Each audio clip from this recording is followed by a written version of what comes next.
Hello, everyone. Welcome and mabuhay to my fellow Filipinos.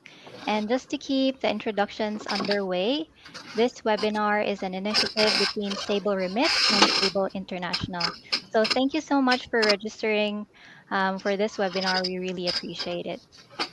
And just a disclaimer, this webinar is designed to provide general information on a broad range of topics that are common to many people looking to study and work in Australia.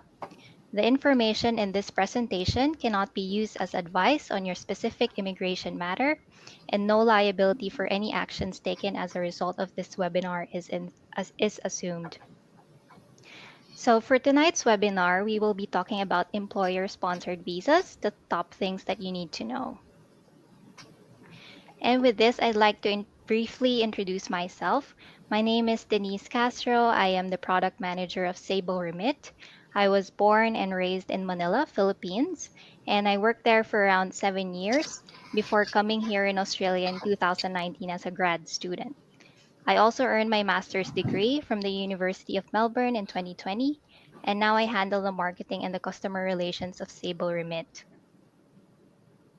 And just to share with you, what Sable Remit is. So, Sable Remit is a secure and reliable remittance provider for Filipinos here in Australia.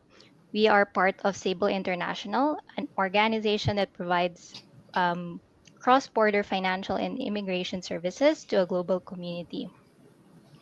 We're also authorized with all the relevant bodies, so you don't have to lose sleep over anything.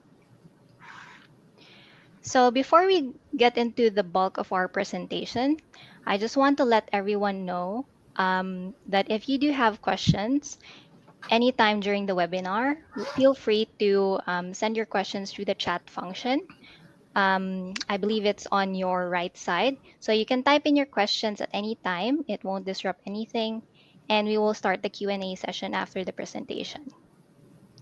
And if you're concerned about privacy, don't worry, only we can see your name and your question. So you don't have to be shy about anything. So with that, I'll turn it over to Sam. He will be discussing the meat of the presentation. Thanks, Denise. Quick introduction on me. My name's Sam. I've worked for Sable International for more than, I think, up to 15 years now. I am the director here of the Melbourne office. I'm also a registered migration agent and have been for quite some time. So I deal in all different types of visa applications here in Australia and for clients who are overseas. So I welcome your questions today. Before we get going, do people want to type into their chat box whereabouts you are? So I'd like to see just the city that you're in, if you're in Melbourne or Adelaide or Sydney. Can we get some people typing in their chat box? Or if you're overseas in Manila, let us know. I'd be interested to see where people are at the moment. It's always good to see where this. Oh, yep. We've got a few people in Melbourne. That's great. Thank you. Welcome to all the people in Melbourne. To everyone here in Melbourne, I hope you're all rugged up and warm at home. It's quite cold out at the moment, and also hope for all my fellow compatriots here in Melbourne that you're enjoying not being in full lockdown at the moment. That wasn't much fun, was it? So hopefully we don't go back into lockdown again. Or we've got someone in the Philippines as well. That's great. Thanks for sharing, guys. It's good to have some interaction. I really welcome your questions throughout the presentation. So if I've skipped over something too quickly or if something's not making sense, if you've got a question which is relevant to what I'm talking about, then feel free to type something in the chat box and ask me a question. I'm happy to respond to it in real time. If it's a lengthy question, we might leave it to the end. But this is supposed to be an interactive session, and I'm here to assist you guys and answer any questions you've got as we go along. So as Denise says, don't be shy. And Sable International, we're the parent company of Sable Remit. We do a lot of different things. We've got offices around the world. Our head office is in London in the United Kingdom. We've got an office in South Africa. And here in Melbourne, we've been around for over 25 years. We've handled a lot of different visa applications for a lot of parts of the world. We do a lot of different things. We're an accounting firm, a taxation firm. We provide foreign exchange services to a lot of different countries. So as Denise said, you're in very capable hands, in very safe hands. So today we're going to talk about employer-sponsored visas. I hope to share with you important information that you need to know, that you need to be prepared for when you're potentially going to make an application under an employer-sponsored visa. We're going to talk about how you get an employer-sponsored visa and potentially how you can better position yourselves so you can be successful in obtaining an employer-sponsored visa. There's many different types of employer-sponsored visas, and here are just a few of them. Here are some common types of employer-sponsored visas. The 407 training visa is a useful visa for people who are looking to gain more experience. Potentially you might not have enough experience for one of the other visas, and so you might be able to use a 407 to gain more experience in order to lead on to another visa. The 408 COVID visa, look, the 408 COVID visa obviously wasn't a thing before COVID. The 408 existed in another format, but the 408 COVID visa now allows employers in certain industries like healthcare, like tourism and hospitality, to easily sponsor someone at very low costs. It is only for people who are here in Australia at the moment, but it is a useful visa for some people. The 482 TSS visa is broken down into two streams, medium and short-term stream, and we'll spend a lot of time talking about the 482 visa today. It is a very popular type of visa. It is a temporary visa though, so if you're looking for a permanent visa, then the 186 is a useful permanent visa that people often use after being on a 482.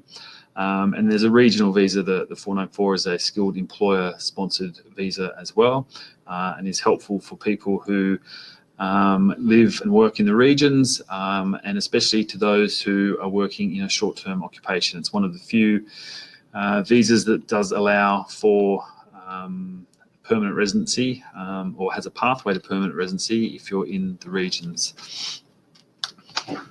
So what's the most popular? As I said, the 482 is probably the most popular employer-sponsored visa. It's the one that is most commonly used by employers.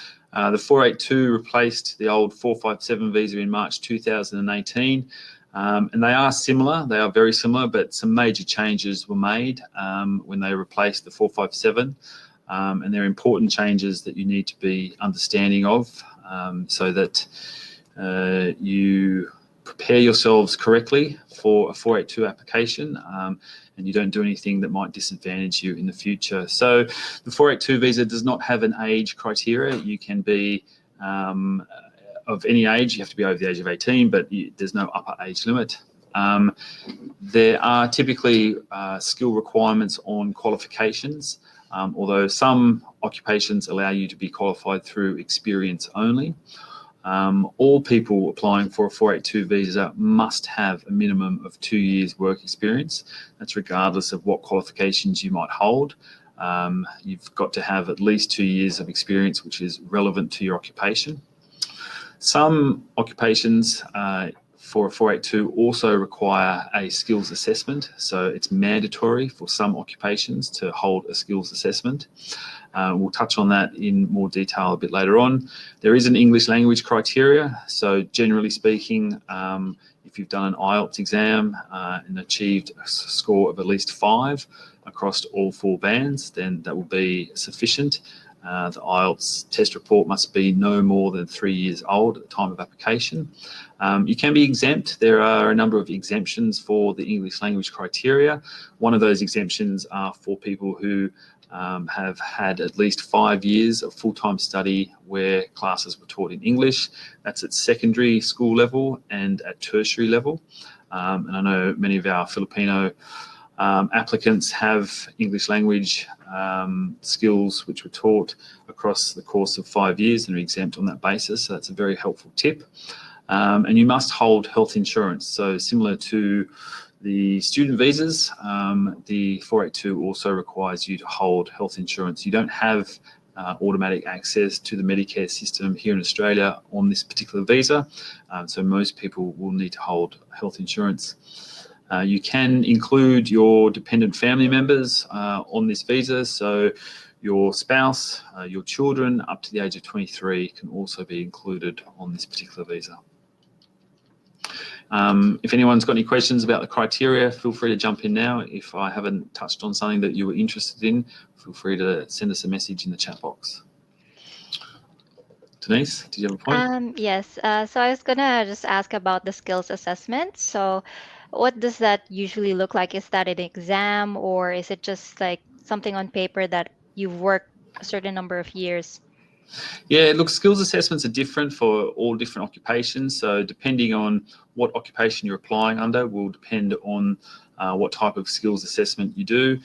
Typically, all skills assessments require some form of paper evidence, whether that be your qualifications or your work experience. And we'll go into further detail on skills assessments in another slide. But it is an important factor for some occupations where they are mandatory.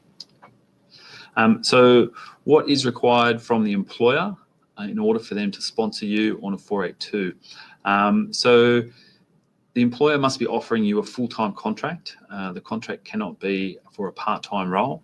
They must pay you a salary that is in line with local labour market conditions, which means that they must pay you a salary or an income which is the same as they would pay an Australian worker or someone else in the local labour market. They can't underpay you. The employer must also pay a fee. There's a number of different fees that they must pay. One of those fees is the Skilling Australia Fund. This was one of the new introductions that were brought in when the 457 was removed and the 482 was then supplemented. The SAF is, we refer to it as the SAF, the Skilling Australia Fund. The SAF is calculated at either $1,200 per year or $1,800 per year, depending on the size of the employer. So if it's a large employer that turns over more than 10 million Australian dollars a year, then they pay $1,800 per year.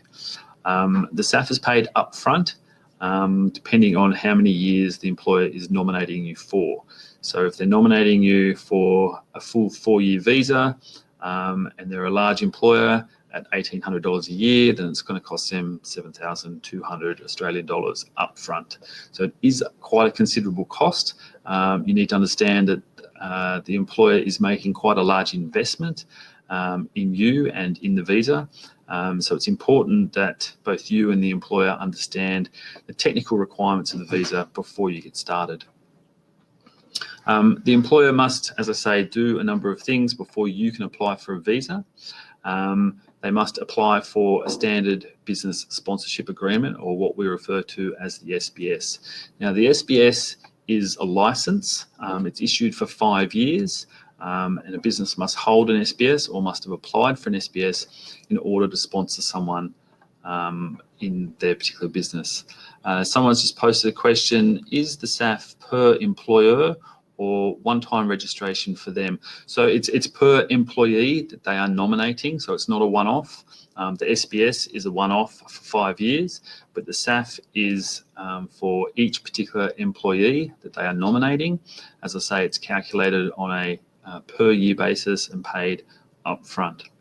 After your employer has submitted their SBS, or if they already hold an SBS, then they can go ahead and nominate the occupation. The nomination fee is $330. And in the nomination, they must demonstrate that the position is genuine. They must provide evidence of how they advertise the position. We refer to the advertising as labour market testing, or LMT, and the labour market testing must be done in a particular fashion. They must advertise on at least 3 different websites, and the advertising must take place for at least 28 days, and that advertising must have happened in the past 4 months. The adverts themselves must contain certain information and content about the employer and about the position. If the adverts aren't done correctly, then they're deemed to be invalid, and it will cause problems for your application, and potentially you could be refused a visa if the LMT is not done correctly. Once the employer's done the nomination, they can then give to you the transaction reference number, or what we refer to as the TRN, and you can use the TRN to then input into your visa application, so that the TRN, the nomination and the visa are all linked together. So essentially, the employer must show that they tried their best to look for someone who is local, but couldn't find someone local, and so Essentially, essentially, that's right, Denise. That the employer is demonstrating to the Australian government that they have taken reasonable steps to test the market to find out if there was a person in the local labour market, an Australian citizen or permanent resident, who could also fulfil the position. And it's quite common that employers will advertise a role and they will receive applications from people in the local labour market. But that doesn't mean that those people are the best person for the job. Just because an Australian citizen applied for the job doesn't mean they're the best person. You, the visa applicant, may well be much better suited to the position. You may have better qualifications, experience, and that in itself will deem you to be the better applicant, and means that you've passed the local labour market testing. There's a distinct difference in this application between occupations which are on the medium list and occupations which are on the short-term list. And it's important that you understand which occupation and which list you fall under, because it has real lasting implications for your visa, how long the visa will be granted for, and whether or not you'll have a pathway to permanent residency. So ideally, hopefully you're on a medium-term list, and if you are, then you can be granted a visa for up to 4 years. And you can apply for as many 482 visas throughout your lifetime when using occupations on the medium-term list. The visa application fee is $2,645 Australian dollars. This is a fee that the employer does not have to pay. The employer can ask you to pay this particular cost. They can pay it on your behalf if they want. But they can also ask you to pay it. It's one of the costs that is not mandated that the employer must pay. The good thing about the medium-term list and occupations on this list is that after working for your employer for 3 years, they have the choice to then nominate you for a permanent visa under subclass 186. It's important to note that just because you've worked for your employer for 3 years and that you're on the medium-term list, that it's not automatic that they must or that they will nominate you for a permanent visa under 186. You cannot make an application independently of them for 186. You need to be nominated again by the employer for that particular visa. So it's an important consideration and something that you should discuss with your employer up front. Unfortunately, we do see circumstances where employees have worked for 3 years or more on a 482 visa, and then the employer, for whatever reason, is not willing to sponsor them again for a permanent visa. So it's an important consideration and something that you should talk to your employer about up front. Some common occupations on the medium-term list, which are used for 482 visas, are listed there. Accountant, civil engineer, nurse, welder, chef, mechanical engineer, motor mechanics, bricklayers, carpenters, plumbers. The list is quite long, and people or occupations on this list are on the list because the Australian government have decided that these occupations are in long-term demand. Now, if you, Sam, yep, just a question. So after the employee works for 3 years and gets nominated for the subclass 186, the employer needs to pay another set of fees, and the applicant needs to pay another set of fees as That's well. that's correct. Okay. That's correct. Yeah. So for the 186 application, there is more fees. There's another SAF payment, so another Skilling Australia Fund payment, and there's other visa application fees as well. For example, the visa application fee is 4,045 Australian dollars for the main applicant when applying under 186. So, unfortunately, but yes, definitely, there are more fees. The Australian government, they've priced this accordingly. So looks like they are making some money. Is there a way for people to directly apply under subclass 186, or it's necessary to go through the 482? So the 186 is an employer-sponsored visa, so you're always going to need an employer to sponsor you. But there are two different streams to the 186. There is this stream, the 3-year working on a 482, which we refer to as TRT, which is temporary residence transition, and there's also the direct entry. So instead of doing 3 years on a 482, you can go through 186 in a direct entry application, which means you go direct to permanent residency, skip the 482 for 3 years. And in that case, you'll need a skills assessment. Everyone will, every occupation, and you will need a minimum of 3 years work experience. So if I was advising a client on what their best choice was, if they had the option of doing a 482 first or a 186 direct entry straight up, then 186 direct entry straight up is definitely the best option. Someone's put a question in the chat box. Where can you find the list of employers offering employees sponsorship? Great question, and I wish there was a list. Unfortunately, there is no list of employers offering sponsorship. It's not published anywhere as far as employers who hold an SBS or for employers who are looking for employees to sponsor. So we'll touch a little bit later in the presentation in the webinar about how you might find an employer or find employer sponsorship. But yes, a list of employers offering sponsorship would be a useful tool. Unfortunately, that's not how it works at the moment. Okay, so if you're not on the medium list, then hopefully you're on the short-term list. Short-term list occupations, it's not all bad. You can still get an employer-sponsored visa under 482. That particular visa can only be granted for 2 years up front. You can renew the visa again for another 2 years. But after you've applied twice onshore for this visa and you've held the visa for 4 years, any additional 482 visas would need to be applied for from offshore. Given that the 482 hasn't been around for a long period of time yet, we're only just approaching the period soon where people might need to go offshore to apply. Given that COVID is problematic with going offshore, then people might have some issues with that. The cost is less, so it's only 1,265 Australian dollars for the visa application fee. Again, that can be paid by you or your employer, but your employer doesn't have to pay it. Unfortunately, and important to note, there's no pathway to permanent residency using a short-term list occupation through the 482.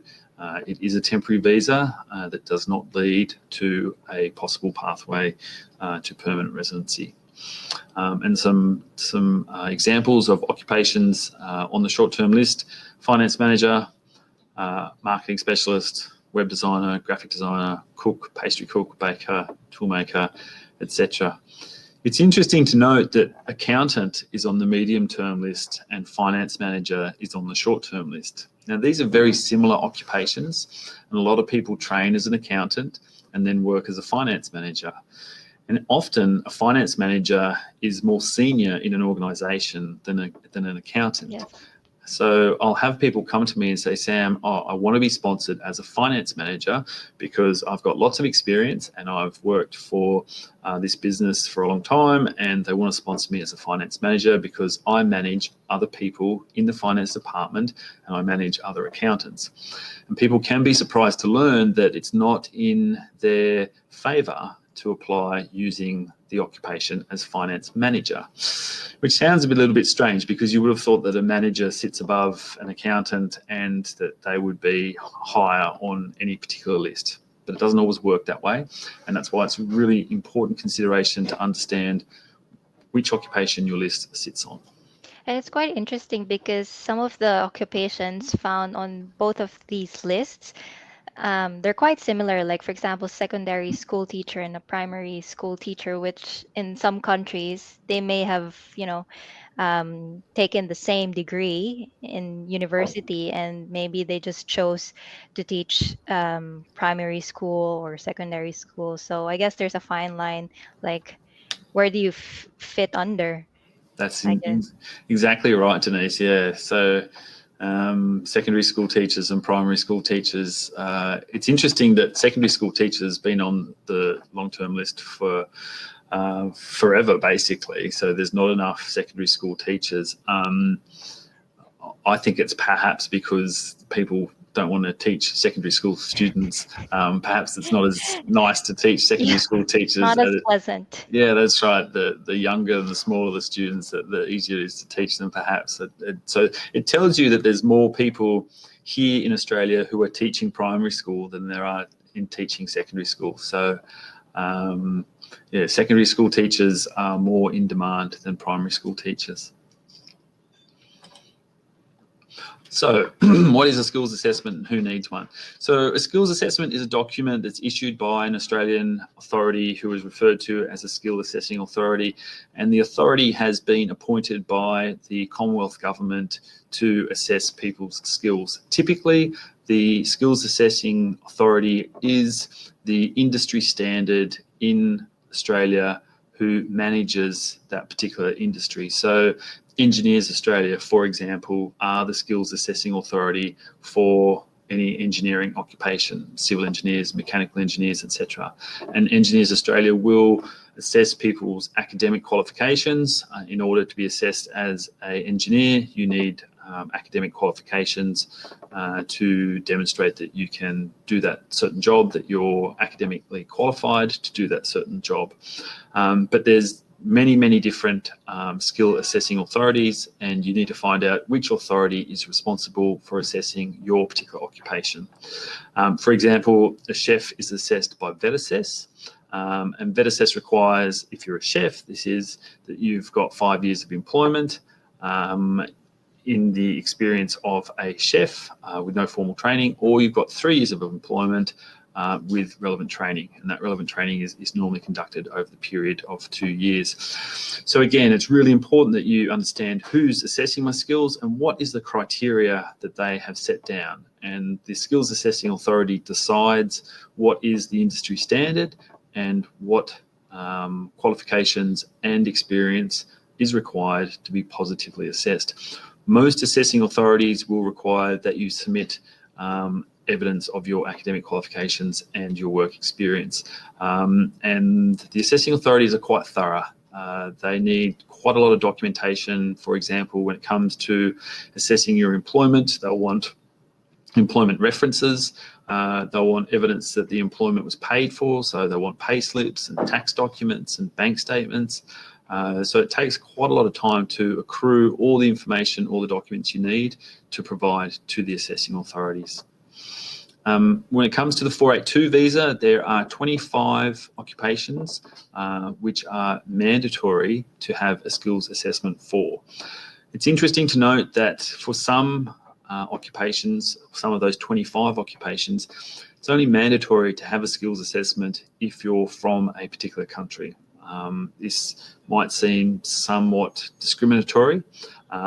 For example, if you're a chef and you're from the Philippines, then you'll need a skill assessing, you'll need your skills assessed by the relevant authority. Whereas if you were a chef from, let's say, Canada or the United Kingdom, then you would not need a skills assessment as a chef. So it does depend on your occupation and your country of passport. We've put a link in the in the slide there, which will take you to a legislative instrument, which will explain to you all the occupations and all the passports which are relevant for skills assessing authorities. And just to let everyone know, you will be receiving a copy of this webinar in your email, so there's really no need to take screenshots. And if you want to check out the links, you can access it through your email moving forward. I'll do you all a favour and I'll just paste that link in the chat box there. So you can click on that and have a look at it after we've finished if you like. Someone's just put a question in the chat box. How long does it take to get the skills assessment? What can be done if I need to get a skills assessment done as soon as possible? So again, all the different skills assessing authorities will have different timeframes that they will process skills assessments in. For example, social workers and the particular assessing authority for social workers are taking 6 months to assess people's skills, which is a very long time. And often people are here in Australia on a visa which is expiring at some time in the near future, and they need that skills assessment before they can apply for a particular visa. So it does cause issues when you've got got a visa which is expiring. And for that reason, it's really important that you understand as early as possible what are the criteria that I need to meet. Do I need a skills assessment? How long is that going to take? And when can I start that? Often sooner is better. If you're not going to get a skills assessment in time before your visa is expiring, then you need to look for a different option, another visa perhaps to bridge the gap. And depending on your circumstances, then that might be a training visa or it might be a different type of visa. Everyone's circumstance will be different. But it's a really good point that you make in regards to how long it takes, and all the authorities take a different length of time. Some skills assessing authorities have a priority service where you can pay an extra fee and you can be assessed in a shorter period of time. I know Engineers Australia does, VetAssess does also. So can you become a permanent resident from the 482 visa? So I touched on this earlier. Yes, it is possible to become a permanent resident from a 482 visa, but you must be working in the medium to short-term, in the medium to long-term skilled list. If you're on the short-term list, then you're not going to lead to permanent residency on a 482 visa. In order to qualify for permanent residency using the 482 visa, you must work with your employer for 3 years on that particular visa. You must be under the age of 45 when you apply for your permanent residency under 186. So that's another consideration that you need to make. So if you're applying for your first 482 visa and you're 43 years old, for example, then you're going to be over the age of 45 by the time you've worked for the employer for 3 years. So these are things that you need to factor into your decision making when you're looking to make an application for 482, deciding whether or not you will have a pathway to permanent residency. There are some exceptions to the rule when it comes to the age of 45. So some occupations are exempt from the age limit when qualifying for permanent residency, and some occupations are exempt depending on their income as well. Everyone, when applying for permanent residency, will need to pass the character test. The character test basically says that you will need to provide police checks from every country that you've lived in, where you've spent more than 365 days in the past 10 years. So you'll need to provide those police checks to the Department of Home Affairs.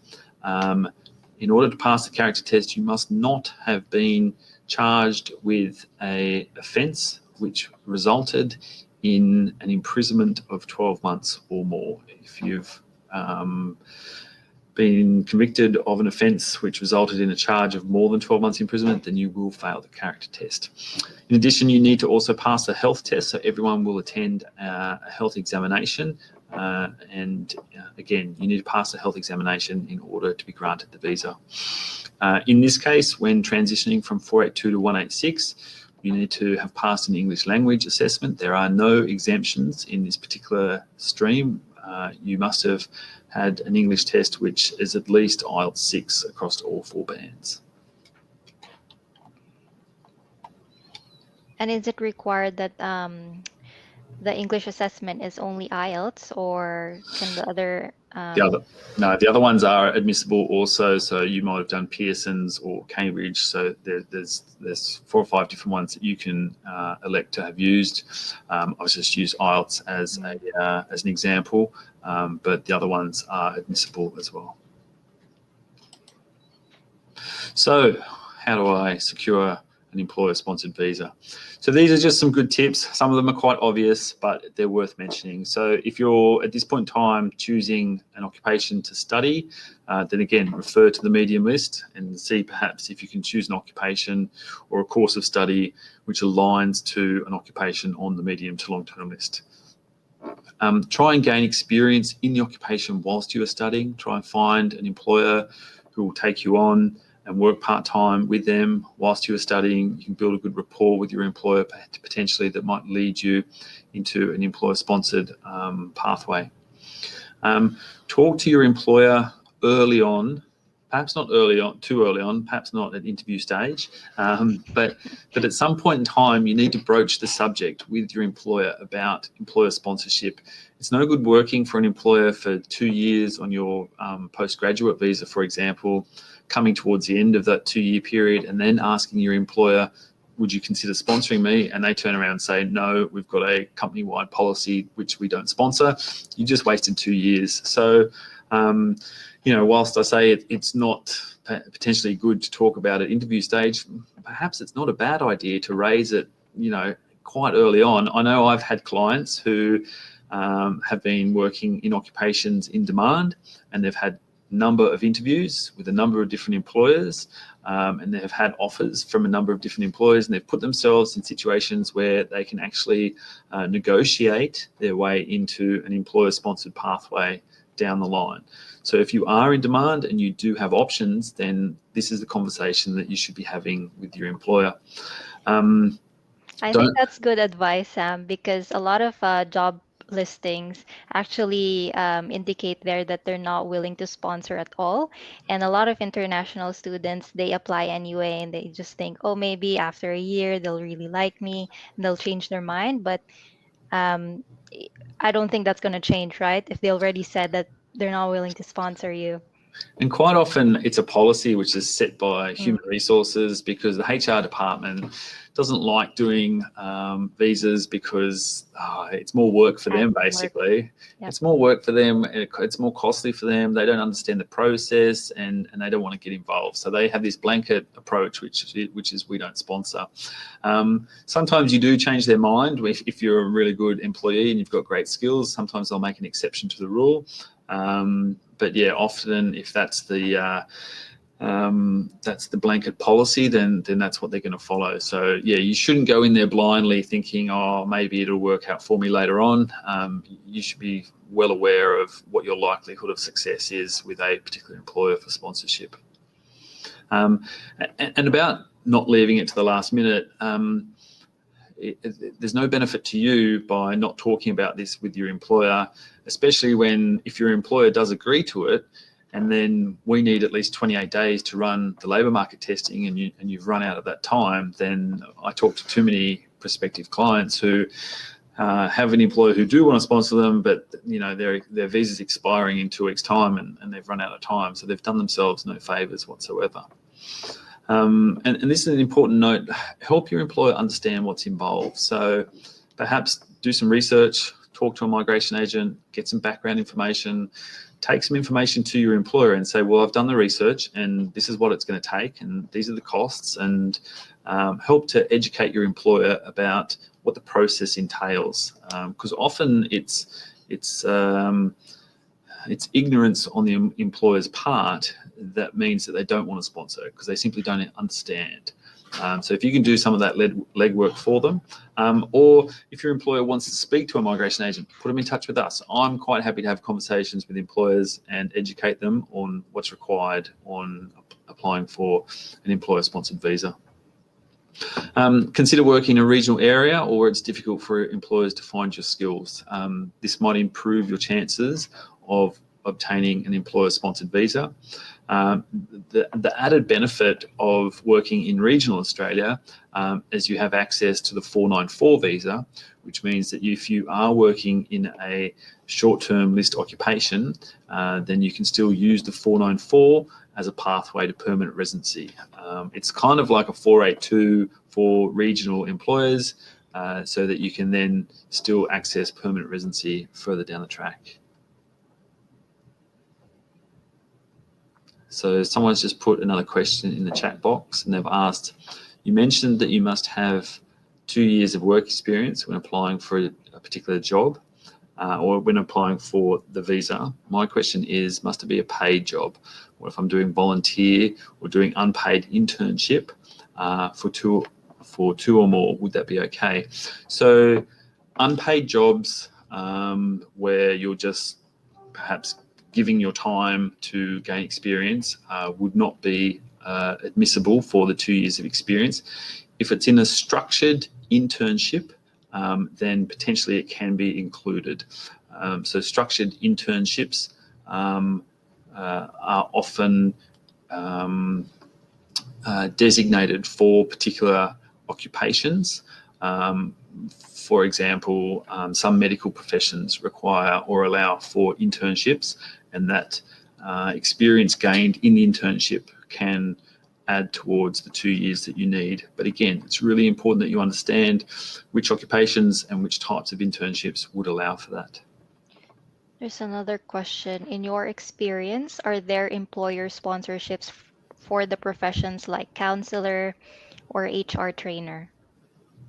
Um, I personally haven't come across counsellor.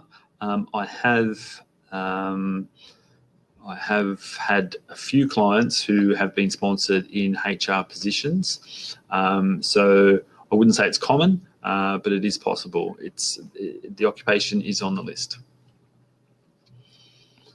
My final point on this slide is be a good employee. It sounds pretty obvious, I guess, but your employer's only going to jump through these hoops if you're a good employee. If you, provide a level of service and you add skills and value to the organisation that they want to retain. So I'm not saying, that you should work 12 hours a day and, get the boss a cup of coffee every day and, do silly things, but, work hard and try and impress upon your employer that you're a good person who would add value to their organisation. Come up with new ideas, be innovative, try and help the employer in their line of work. Okay, so now I have a 482 visa. What else do I need to know? So if you've got yourself a 482 visa, congratulations, well done. It doesn't end there. You need to still understand that there's conditions on your visa and there's certain things that you don't want to do to disadvantage yourself in the future. And there are limitations to the visa. Most of the responsibilities are placed on the employer. So the employer has obligations under the SBS that they hold to ensure that they do certain things correctly, that they must employ you in line with your employment contract and those types of things. So the condition on your visa says that you can only work for your employer during the period that your visa has been granted. So you can't start work for them beforehand and you can't work for them after your visa has expired. You can only work for the employer who's sponsored you. Work is not permitted for other entities unless those entities are associated entities, and associated entities are defined by the Corporations Act. They might be associated entities by shareholders or by directors. But your employer can't say, oh, go work for my mate down the street for a while, he's got a couple of jobs for you. That's illegal. You must continue to work in the occupation, performing the duties that were specified in the nomination. So again, if you were employed as a plumber, for example, on a 482, then they can't put you on a building site and tell you to go and do the job of a carpenter. You've got to do the duties that were designated in your nomination and in your employment contract.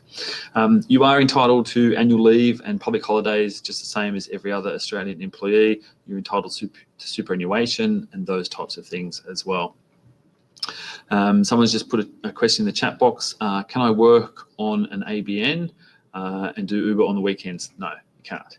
So if you're employed under a 482 visa, then you're employed directly by the employer and you must only provide services to them. Working through your own ABN as an Uber on the weekend would be in breach of that particular condition. So no, you mustn't do that. You can switch from one employer to another.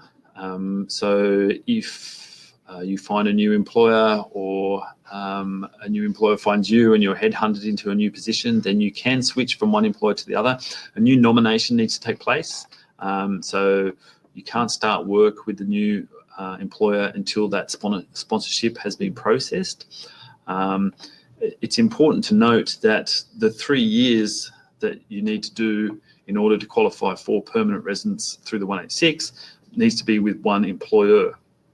So if you've been working for one employer for 2.5 years, and you're almost coming to your 3 years where you might get sponsorship under 186 and permanent residency, and you then go and change employers, then your 3 years starts all over again.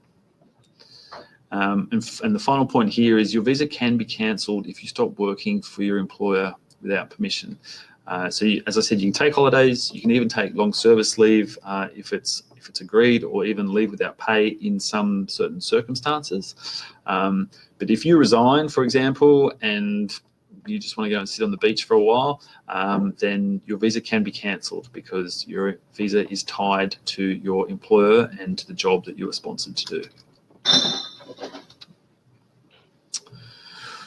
Okay, so this is an important thing to note, and there's been unfortunate incidences in the past where employers have made employees pay for fees that they shouldn't have. So as I touched on earlier, the SBS, the nomination, the SAF, these are all fees that the employer must pay. They cannot claw them back from you, so they cannot agree to pay these fees up front and then say, oh, but we're going to deduct it from your salary in the years to come. That's not allowed. It's also not allowed for you to pay the employer for them to sponsor you. There's been some terrible, what can I say, shonky, dodgy operators out there in the past who have been taking money off visa applicants so that they would pay their way into an organisation to be sponsored. It's not allowed. The Department of Home Affairs will come down very hard on you and on the employer. So don't do it, is all I can say about that. Okay, so that's it for our presentation. We're now opening the floor for more questions. I see that we actually missed one of the questions a while ago. I'll just read it out. I am an early childhood teacher, worked 1 year as lead educator and 1 year as ECT, all 2 years at the same workplace. Will that be considered as 2 years? Okay, so you're an early childhood teacher. I worked 1 year as a lead educator and 1 year as an ECT. All the same occupation. Okay, so will it be considered? So for the 2 years of experience that you need for a 482 visa, the legislation, the criteria says that you must have been working at the skill level. So it doesn't matter so much what they called you, what your title was. It matters the duties that you were performing on a day-to-day basis. So if in the first year when you were a lead educator, your duties were similar to the early childhood teacher, and you were considered to be at the skill level, then yes, it's relevant work experience for the 482. What it will come down to is what's on your employment reference, what duties are listed on the employment reference. Like I say, the title itself doesn't matter. Okay. Next question. On average, how long is the processing of the 482 visa, and does it have a relatively high success rate? So pre-COVID, we were probably looking at about 3 months for average processing times. Unfortunately now, because of COVID, if you're offshore and unless you work in a priority occupation, then it's unlikely that you're going to be processed at this point in time. If you're onshore, if you're here in Australia, processing time is still quite good, and we're seeing applications being processed typically in sort of 2 to 3 months. So not a long period of time. It's worth noting that you are eligible for a bridging visa here in Australia if you're applying for the 482 visa and you're holding a visa here onshore. So typically you're not having issues of whether or not you can remain here lawfully whilst the application is in process. To the next point in your question regarding whether or not these applications are successful, well, in our opinion, as you know, a professional service processing these applications for clients every day, there shouldn't be a reason why your application is refused. If your application is dealt with on a professional basis, and the person who is preparing and submitting your application understands the criteria, they understand the legislation and the policy, then there should be no nasty surprises, and you should be approved the visa. However, if you're doing your own application or if your employer's doing it for you, they've never done it before, there is a chance that something's going to go wrong, that someone won't have understood criteria and you could be refused. So unfortunately, many people are refused the visa. I see. Okay, we have another question. If my occupation isn't on the skilled occupation list, can my employer sponsor me? If so, what are the visa options? So there's different lists for different visas. So if your occupation is not on the 482 list, then it might be on the 407 list, the training visa list. So you cannot be sponsored by an employer on any particular type of visa if the occupation is not on the list which coincides to that particular visa. So you need to find an occupation on that list or on a list. Okay. Next question. I'm planning to study a master's degree in AI in Australia in a regional area. Does studying AI have a pathway to PR, whether it's an employer sponsored visa or other visas that I can apply on my own? So, what I'd say about artificial intelligence is that um, it's not it's not used as in the two words artificial intelligence is not used to describe an occupation. Instead, what they might use to describe an occupation is software developer, for example. So a software developer would perhaps program artificial intelligence to learn and to do the things that artificial intelligence does. So a software developer is on the list, and a software developer is an occupation on the medium to long-term list that would lead to permanent residency. So you need to drill down into the duties of the occupation, like software developer, to see if they align with the occupation, such as artificial intelligence.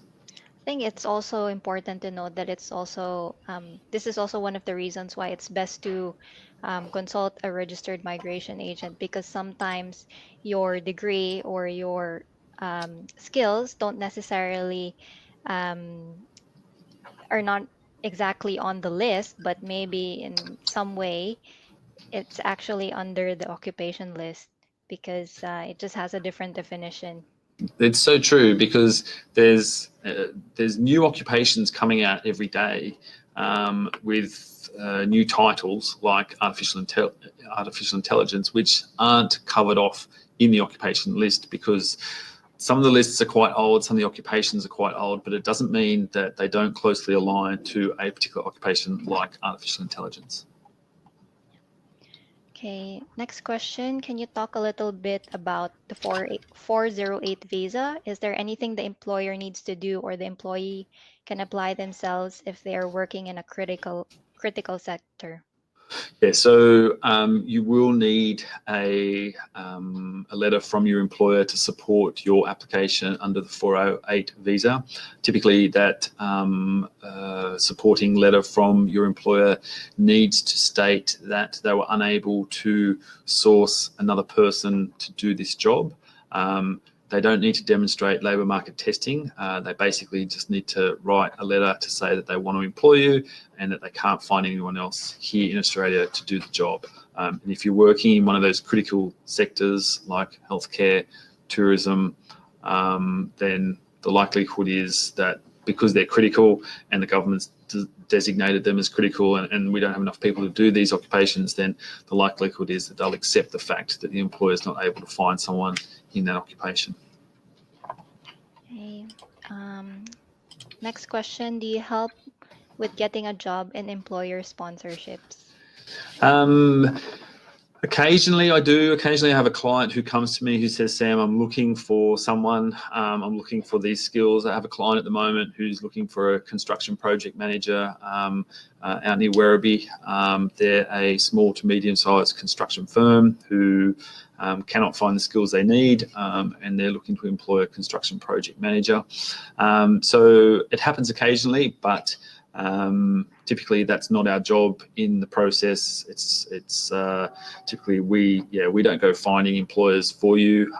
We don't match employers and employees. Our responsibility in this process is to assist the employer and the employee after they've found each other to process the application. Okay. Next question. To qualify for the 482, you mentioned I need to have 2 years experience. Does this have to be experience in Australia or does experience overseas count? Yep, overseas experience definitely counts. So you can gain experience anywhere in the world as long as it's experience which is considered to be at the skill level. Then you can use that experience as long as you can reference it. You've had an employer write you a reference. You've got evidence of the fact that it was paid experience. You've got your tax documents, your pay slips, your bank statements, that sort of stuff. Then by all means you can use experience from anywhere around the world. Okay, I guess we'll take the last question. Are there disadvantages of having a 408 visa? I don't think so. No, this is a common question that we get in the industry from many different applicants that they think the 408 visa is a bad visa. The 408 COVID visa is split into two designations. One is if you have an employer in a critical skills, and the other one is what we refer to as the visa of last resort. If you're coming to the end of your visa and you're within 28 days of the visa expiring and you have no other options then, and you need to buy yourself some time. But it's the 408 visa is not a dirty word. It shouldn't be dealt with as such. It's a very valid visa and used for very valid set of circumstances. So yeah, I don't think it'll put you at a disadvantage. I'm just putting a link in the chat box now to the occupation skill list for 482, and that list will show you all the short-term occupations and long-term occupations, etc. Okay, we'll just take the last question. The 2 years of 2 years of experience doesn't have to be continuous, correct? That is correct. It does not have to be continuous. You can be taking periods of employment from multiple employers across different jobs, across different countries, and then like a patchwork, sew them all together. As long as it all adds up to 2 years, then that's absolutely fine. Okay, that's good to know. So if you guys have more questions, don't worry. You can consult with Sam. I'll be sharing his contact details at the end of this presentation. And just to remind everyone, you'll receive a recording of this presentation. Okay, so here are our contact details. You can schedule a free 10-minute consultation with Sam.